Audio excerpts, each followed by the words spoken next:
Assalamualaikum warahmatullahi wabarakatuh. Pemirsa Buka Mata Buka Hati, yang insya Allah akan membuka mata dan hati kita bahwa Islam itu indah, Islam itu karomah, dan Islam itu agama rahmatan lil alamin. Hari ini kita akan kaji bersama mengenai pandangan seni dalam Islam, di mana hal ini masih mengundang banyak sekali perdebatan. Beberapa ulama menilai seni termasuk haram, namun beberapa ulama lainnya menilai seni diperbolehkan dengan ada batasan-batasan di mana seni itu diperbolehkan dan seni mana yang termasuk dilarang dalam Islam. Yuk kita mulai sekarang ya. Bismillahirrohmanirrohim.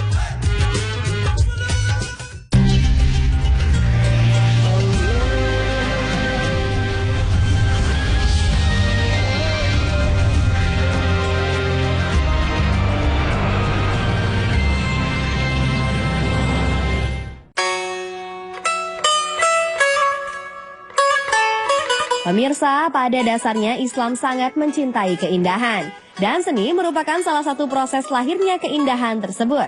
Apalagi manusia dianugerahi rasa ingin terlihat, merasakan dan menjalani segala hal yang indah. Maka seni tidak bisa dilepaskan dari fitrah manusia. Hanya saja seni menurut Islam harus dilandasi pada perkara-perkara ma'ruf atau kebaikan. Seni juga harus berawal dari yang halal dan berakhlak. Bahkan fungsi seni harus berisi dengan kesadaran adanya keterkaitan antara ketuhanan, alam, dan fisik. Sehingga manusia semakin sadar akan keagungan Sang Pencipta Allah Subhanahu wa Ta'ala.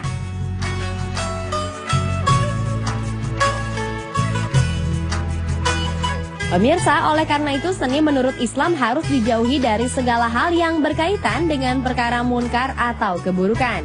Baik itu proses yang dilakukan, hingga seni yang dihasilkan akan berdampak baik. Seandainya seni yang dihasilkan justru mendatangkan keburukan, maka jelas menjadi haram dalam Islam. Seperti tercantum dalam Quran surat Luqman ayat 6 yang artinya, dan di antara manusia ada orang yang mempergunakan perkataan yang tidak berguna untuk menyesatkan manusia dari jalan Allah tanpa pengetahuan dan menjadikan jalan itu sebagai olok-olokan. Mereka itu akan memperoleh azab yang menghinakan. Karena seni sangat berkaitan dengan keindahan, maka Islam tidak membencinya. Salah satu mukjizat terbesar Rasulullah SAW yaitu Al-Quran adalah karena bahasanya yang sangat indah. Bahkan para sastrawan Arab mengaku kalah jika sudah berhadapan dengan keindahan sastra Al-Quran. Pola keredaksian, kedalaman irama, alur bahasa yang sangat sempurna, sehingga sebagian dari mereka menyebutnya sebagai sihir. Maka Islam memastikan seni itu diperbolehkan seandainya memiliki fungsi yang membawa pada kebaikan bagi umat. Seperti bisa menghindarkan manusia dari tekanan atau depresi, membuat manusia bisa lebih berekspresi, hingga mendatangkan kemakmuran dari sisi ekonomi sebagai penunjang kehidupannya, agar tetap bisa beribadah pada Allah Subhanahu wa Ta'ala. Dalam Islam terdapat beberapa prinsip mengenai kesenian yang perlu diperhatikan. Di antaranya, pertama, mengangkat martabat insan dan tidak meninggalkan nilai-nilai kemanusiaan dan nilai-nilai yang ada di sekelilingnya. Dan pelaku atau seniman tersebut menggarap segala unsur kesenian untuk mengajak tunduk dan patuh kepada Allah Subhanahu wa Ta'ala. Kedua, seni itu harus mementingkan permasalahan akhlak dan kebenaran yang menyentuh segala aspek, mulai dari estetika, kemanusiaan, moral, dan segala hal yang harus berlandaskan Al-Quran dan As-Sunnah. Ketiga, kesenian dalam Islam harus menggabungkan keindahan tersebut sebagai nilai yang bergantung pada keseluruhan kesahihan Islam. Kesenian yang mempunyai nilai tertinggilah yang mendorong ke arah ketakwaan, kema'rufan, dan kesyahihan dalam Islam. Keempat, kesenian Islam harus terpancar dan berasal dari wahyu Allah Subhanahu wa Ta'ala, sama seperti halnya peraturan dan syariat yang diturunkan Allah Subhanahu wa Ta'ala. Makna dari itu berlandaskan wahyu Allah Subhanahu wa Ta'ala yang membedakan seni Islam dan seni bukan Islam. Kelima, seni dalam Islam harus menghubungkan manusia dengan Tuhan, alam sekitar, dan sesama manusia, serta makhluk hidup lainnya. Oleh karena hal-hal tadi terdapat hukum dalam seni Islam, yaitu pertama, bisa digolongkan wajib jika seni itu sangat diperlukan oleh muslim. Jika tanpa seni tersebut orang muslim bisa terjerumus pada kemudaratan. Sebagai contoh, seni memperindah masjid, membuat pahatan atau ukiran serta bangunan tersebut agar manusia tertarik mendatangi masjid, sehingga masjid tersebut semakin dimuliakan untuk tempat beribadah. Lalu hukum seni menjadi sunnah jika seni atau kesenian itu diperlukan untuk membantu atau menaikkan semangat penyatuan umat Islam agar lebih kuat. Seperti memainkan nasyid, qasidah, dan sholawat kepada Rasulullah SAW yang diucapkan beramai-ramai, atau juga seni lagu Al-Quran atau tilawah yang biasa dilantunkan qori dan qori'ah dalam sebuah perlombaan. Hukum seni menjadi makruh jika seni itu membawa unsur yang sia-sia atau tanpa memberi pengaruh pada kebaikan, seperti seni yang sebenarnya tidak diperlukan oleh manusia. Hukum seni bisa menjadi haram jika seni tersebut hanya sebatas hiburan, bahkan bisa menjerumuskan manusia pada perbuatan munkar, melengahkan manusia sehingga mengabaikan kewajiban yang bertanggung jawab. Seperti menjauhi perintah Allah Subhanahu wa Ta'ala atas ibadah fardu ain dan fardu kifayah, merupakan kewajiban kepada keluarga seperti menafkahi dan menjaga dari bahaya yang mengancam. Lalu seni itu menjadi haram jika memberi hayalan kepada manusia sehingga ia tidak bisa membedakan lagi antara yang hak atau benar dengan yang batil atau salah. Dicampuri benda-benda haram seperti arak, judi, narkotika, dan berbagai kemaksiatan lainnya. Lalu ada percampuran antara laki-laki dan perempuan yang bukan mahramnya, seperti pergaulan bebas tanpa batas dan bentuk pesta yang melampaui batas. Atau haramnya seni jika seni bisa membawa pada kerusakan akhlak dan memudaratkan individu atau yang berbentuk tidak bermoral, serta mempertontonkan dengan maksud atau niat untuk memamerkan dengan sikap sombong. Dan hukum terakhir seni, yakni menjadi mubah, yaitu segala bentuk seni yang tidak ada nas yang mengharamkannya, namun juga tidak memberikan arti sedikit pun dan kebaikan bagi manusia yang menjalankannya. Jadi pemirsa, seni dalam Islam harusnya yang bersifat amar ma'ruf, nahi munkar, atau yang menyuruh berbuat baik dan mencegah dari kemungkaran. Segala aktivitas seni harus ditundukkan pada keridhaan Allah Subhanahu wa Ta'ala dan ketakwaan serta kesanggupan berserah diri. Dan jika seni yang sudah dijalankan sesuai dengan syariat Islam, apakah akan dimasukkan pada perbuatan amal atau tidak? Itu hanyalah kewenangan Allah Subhanahu wa Ta'ala. Wallahu a'lam bishawab.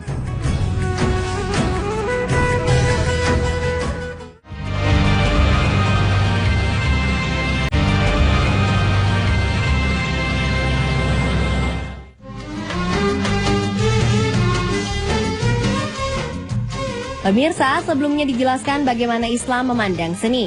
Islam tidak melarang seni karena pada dasarnya seni sejalan dengan pandangan Islam, yaitu mengutamakan keindahan.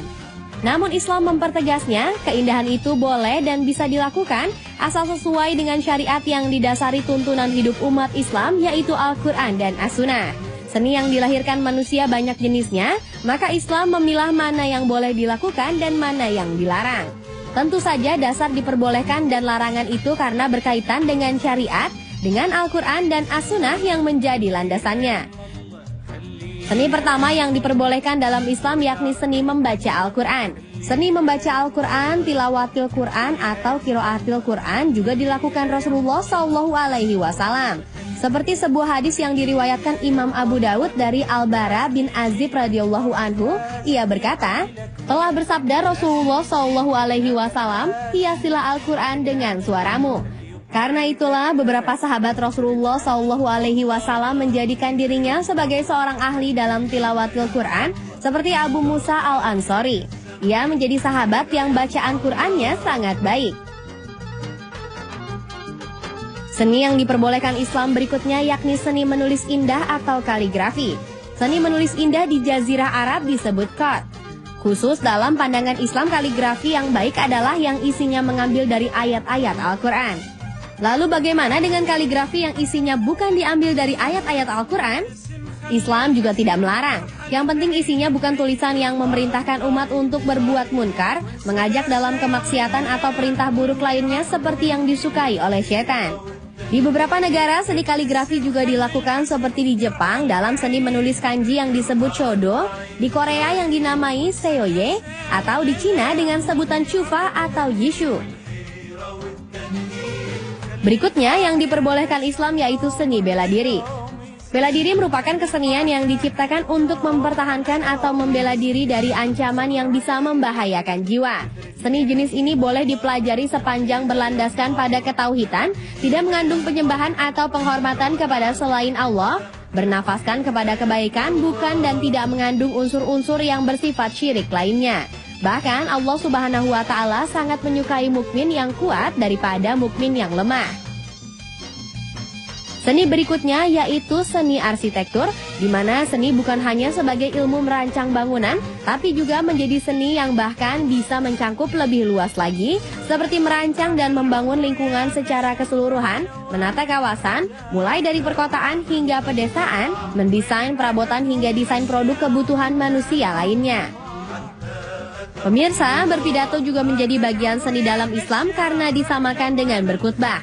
Karena dalam berkhutbah lebih dari sekedar berpidato, ia bisa menyampaikan semangat membangun tapi juga dilakukan lebih terstruktur. Seperti melakukan mukodimah atau pembukaan, menyampaikan isi, pesan atau wasiat kebaikan dan menyampaikan penutup. Berpidato atau khutbah juga harus disampaikan dengan seni agar baik yang menyampaikan atau yang mendengar tidak bosan dan mudah dipahami.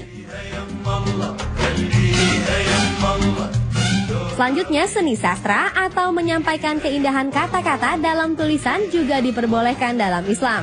Bahkan Al-Quran merupakan seni sastra tertinggi yang dimiliki umat Islam yang tidak akan pernah bisa disamai sastra apapun. Melalui sastra, syair Islam juga akan terasa menjadi indah. Seni memasak juga termasuk dan dianggap baik dalam Islam selama menjaga kesucian, kebaikan, dan kehalalan makanan tersebut. Apalagi dengan seni memasak bisa memadukan antara budaya dan makanan yang bisa menambah nilai silaturahim antara satu budaya dengan budaya lainnya dan tentu saja harus tetap dalam kaidah keislaman. Nah pemirsa, itulah beberapa seni yang diperbolehkan dalam Islam. Jangan kemana-mana pemirsa, buka mata buka hati segera kembali.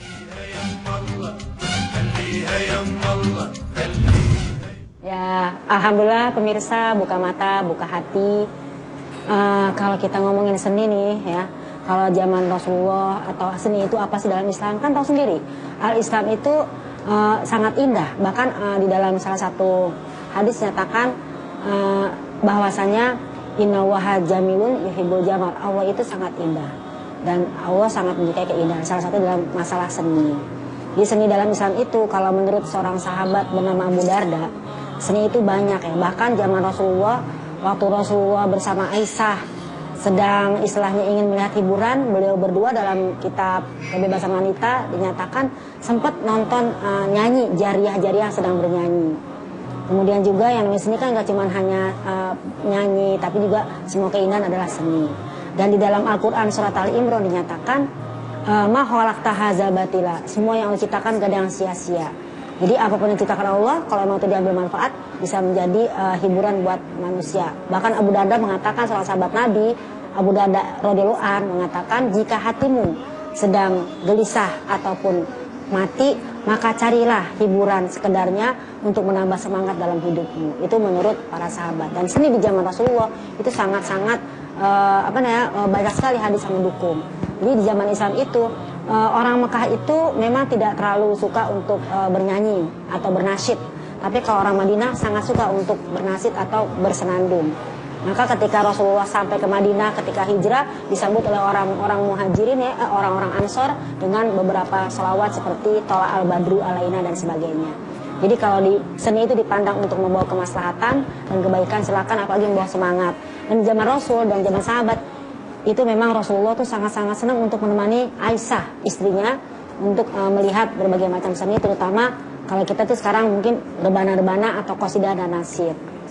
Hanya saja ada salah satu orang sahabat yang bernama Umar, bahkan ada mengatakan Abu Bakar, ketika Rasulullah sedang melihat nasyid jariah yang bernyanyi, sempat Umar mengusir jariah itu. Maka Nabi bilang, jangan kau ganggu mereka, aku sedang menemani Aisyah. Jadi Rasul pun juga senang seni di dalam Islam, asalkan seni itu tidak keluar dari kaidah-kaidah Islam. Dan yang ketiga, bagaimana dengan zaman sekarang? Subhanallah, zaman sekarang lebih maju lagi. Kalau zaman dulu istilahnya bahasanya hanya mungkin dengan rebana, tapi di dalam hadis juga menyatakan zaman Rasul itu artinya ketika orang itu bersuara indah disebut adalah suara sebagaikan seruling-seruling daun. Salah satu contohnya Abu Musa Al-Asy'ari, beliau sangat bagus suaranya.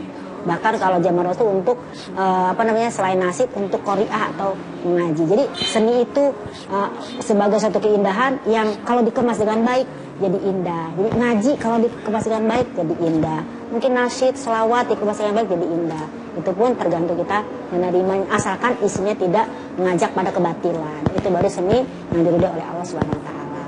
Nah, begitu ya untuk pemirsa Buka Mata Buka Hati yang dirahmati Allah.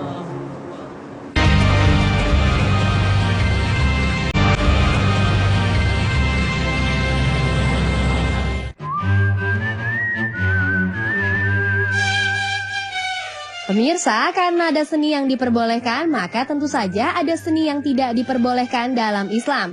Seperti yang sudah kita bahas bersama sebelumnya, mengenai larangan ini masih menjadi perdebatan para ulama. Apa saja seni yang dilarang dalam Islam tersebut? Pertama adalah seni rupa. Seni ini tidak mutlak dilarang, tapi seni rupa yang dianggap mengarah pada kemaksiatan dan ingkar kepada Allah Subhanahu wa taala. Bahkan di zaman modern seringkali hasil seni rupa dapat menimbulkan syahwat, seperti menggambar manusia tanpa busana atau menghasilkan karya sepersis mungkin agar terlihat sempurna seperti aslinya. Diriwayatkan oleh Imam Bukhari, kisah dari Aisyah bahwasannya ia membeli bantal kecil bergambar. Ketika Rasulullah SAW melihatnya, beliau berdiri di pintu tidak mau masuk. Maka Aisyah mengetahui ada tanda kebencian di muka Rasulullah SAW. Lalu ia pun berkata, "Ya Rasulullah, aku bertobat kepada Allah dan Rasulnya. Dosa apakah yang telah kuperbuat?" Rasulullah menjawab, "Bagaimana halnya bantal itu?" Aisyah menjawab, "Saya membelinya agar engkau duduk dan bersandar di atasnya." Kata Rasulullah, "Sesungguhnya orang-orang yang membuat gambar-gambar ini akan disiksa pada hari kiamat. Dan akan dikatakan kepada mereka, hidupkanlah gambar-gambar yang kalian buat itu." Kemudian beliau bersabda, "Sesungguhnya rumah yang ada gambar-gambar yang bernyawa di dalamnya tidak akan dimasuki malaikat."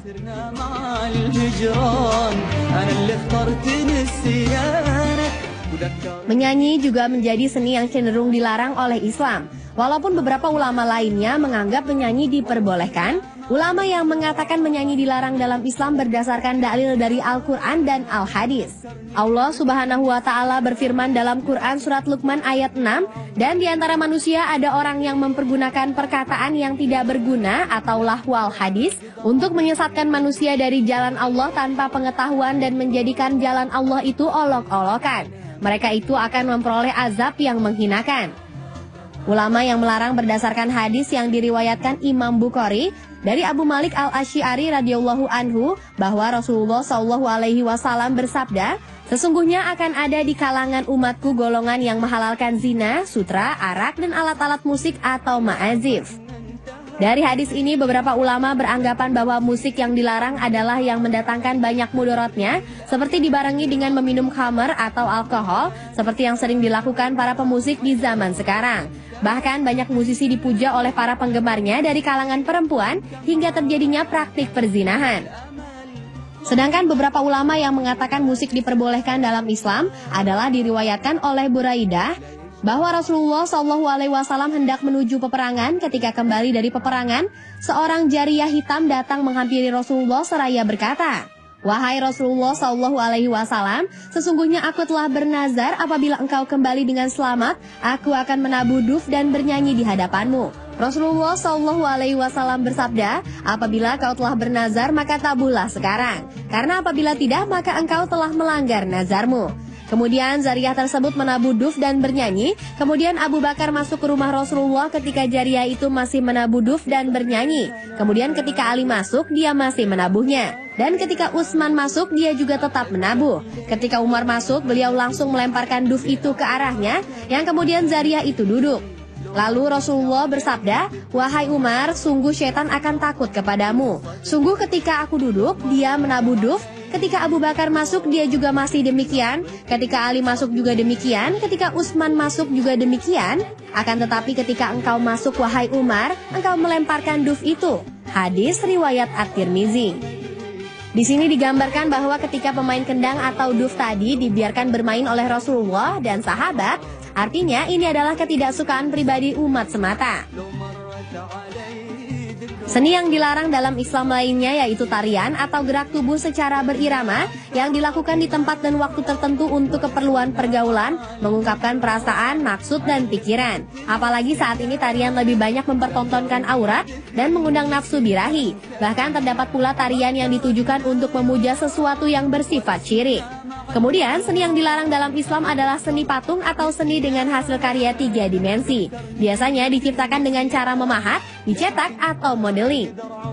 Dalam riwayat Imam Bukhari, Rasulullah SAW bersabda, manusia yang paling pedih siksanya di hari kiamat ialah yang meniru ciptaan Allah. Sedangkan para pelukis dan pematung adalah orang-orang yang meniru ciptaan Allah.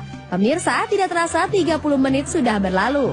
Walaupun mengenai larangan seni terus menjadi perdebatan, namun secara garis besar yang dilarang oleh Islam adalah karya seni yang bertentangan pada syariat Islam yang menuju pada kemungkaran dan kesyirikan kepada Allah Subhanahu wa Ta'ala. Mengenai kemutlakan dilarang atau tidaknya, hanya Allah Subhanahu wa Ta'ala yang mengetahuinya. Wallahu a'lam bishawab.